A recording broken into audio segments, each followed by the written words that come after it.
Pinakamataas na papuri, padakilang pagsamba, tayong sa ating pinakamamahal na Panginoon po lamang.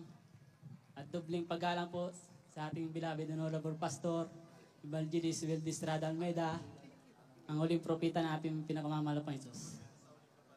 At sa hindi malilimutan turo at aral po na ating beloved Assistant Pastor, Lina C. Almeida, at sa kanilang mga beloved children po, magandang tanghali na po. At sa ating po mga minamahal na kapatiran, baguhan man mo o datihan. Mga minamahal, ako po ay lubos pong pinagpala sa mga oras na to. Dahil ako po ay mga nakarang linggo,